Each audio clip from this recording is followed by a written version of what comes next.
the city, baby. And us in Texaco's. You wanna try, baby? I know you can, I know your heart, and you will figure out you love me now, now, now, now, now, now, now. And on a morning like this morning, it's just brilliant. Frost on the ground, see your breath in the air, absolutely perfect. And the views here from this woodland track are absolutely wonderful, and you can see as far as Glastonbury Tor. And then at this stage here, we come up to one of my favourite things, which I've done umpteen videos on and lots of other things. And here it is, just coming into view here, which is the Plague Stone. And the Plague Stone dates from the 1300s. It may be the base to a Saxon cross. It might be actually used as a Plague Stone. It could have been brought here. It may have always been here. It could have been moved. Nobody really knows. But obviously just watch one of my videos on that one. And we're going to zip up this track now and then on towards Alfred's Tower. And carry on towards the hill camp from there. We're walking away from Alfred's Tower now. 1.3 million bricks. Built with no scaffolding, absolutely an amazing structure, but that's not what we come here to see.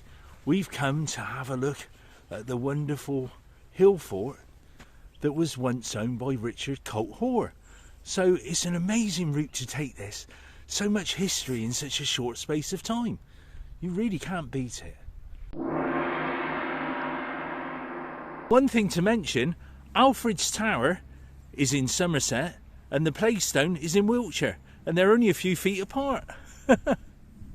So leaving Alfred's Tower now, I carry on down this way for around about a mile or so, and we'll be getting near the hill fort then. And it is a truly spectacular place because it's hidden from sight, but wasn't at one stage. I then walk down this forest trail here, and it's just nice on a day like today. You can see the frost there on the path, and it's quiet all around me, which makes a difference. Normally somebody fires off with a chainsaw or something, but it's just a great area to walk, and when we get to the hill fort, hopefully be excited by the hill fort. Some sheep over here in the distance all looking at me, and we then come in on the western gate, and we come to the next set of ditches here, and here, and you can see the sheep. They're quite interested in me, all coming up and having a little look. Here they are, the wild boys of the countryside, and girls of course. And we're into the area now in the centre of the hill fort. They're nice, aren't they? Area in the centre of the hill fort here, where you can see the banking going around this banking, and I'll just step up over here as well. Oh, give you an idea.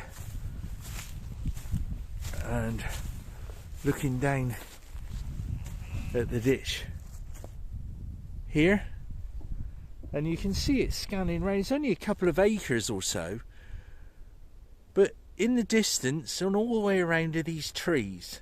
These trees wouldn't have been here at all. So we can establish that it is a hidden hill fort, by today's standards anyway.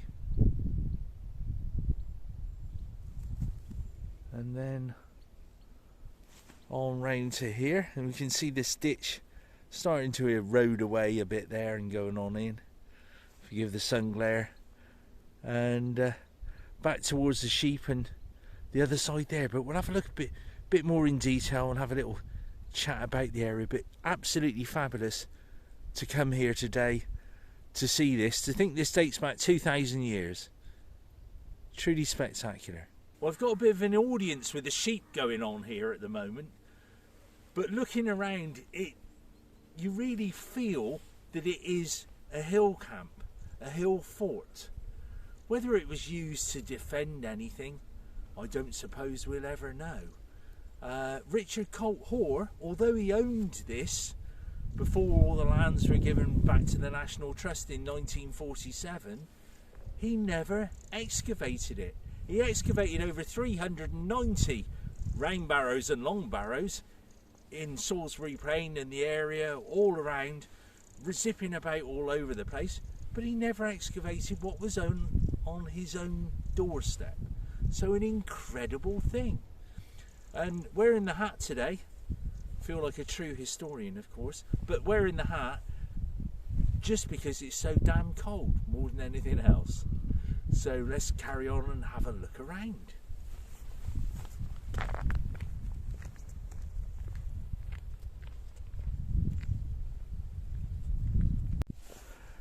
And the one disadvantage with our sheep friends are that when you've actually seen them and you're walking around the hill fort, you then have to walk through the minefield they leave behind. Yuck. So stood in the rampart here, it's just been great to immerse myself in history. I've been wandering around, I haven't found any bits of flint or stone, although this is an area of chert, so it may have been quite an important hill fort in its time, because not far from here are pen pits, and it makes you wonder if they were mining at pen pits as well as living in here. So it could have been an important trading post back in the day, and seems to be quite an early hill fort. But I'd be interested in your thoughts on that, because this is what it's all about: fun, history, and finding the actual thing itself, not just looking at drone footage or looking at aerial footage, but actually coming down, putting your feet on the ground and having a walk around. And this here is the eastern gateway here. Although there's one on the track, this is the actual gateway. So we'll have a look at this gateway and see what we think about the ramparts here. And they would have lived in this area here. And there are some now, the National Trust put some lovely art descriptions on of what it would have looked like, and I'll put one of those up for you to see as well. But truly lovely.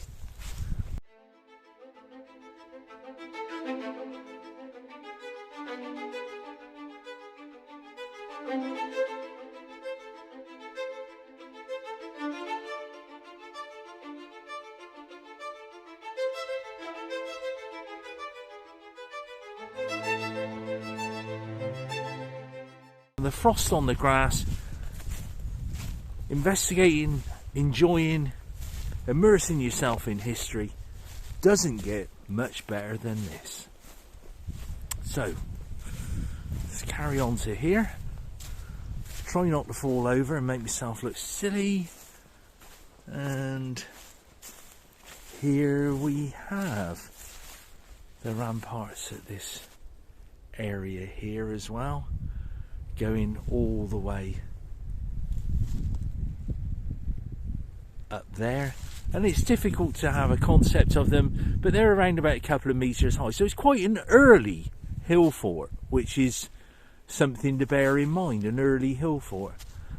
And back to my friendly sheep over there, and the other side of the ditch here. So anybody coming into the area would have had to have walked through the community, and if they didn't want to come in the area, obviously they'd walk around the hill fort, one would assume. But it's just sad to think that the views from here, as it's taller than White Sheet Hill, would have been absolutely spectacular. But at the moment we can't see anything at all.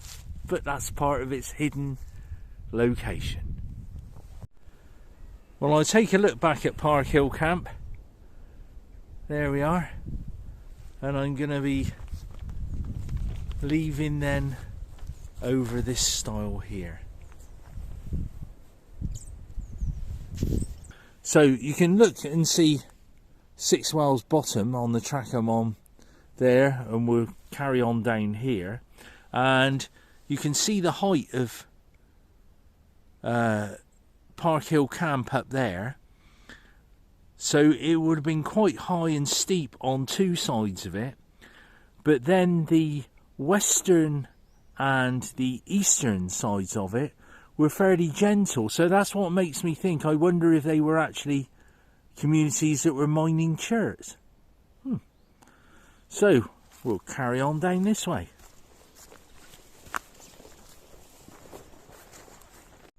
Well, here I am at St Peter's Pump, which was put here in the 1800s or 1700s, I can't remember which now as I'm stood here. And then this is the Six Wells Bottom valley on down here, and Park Hill Camp was over and off to the right. So you can see the size of the valley that it was protecting, and may have been a sacred place to the builders of the hill fort.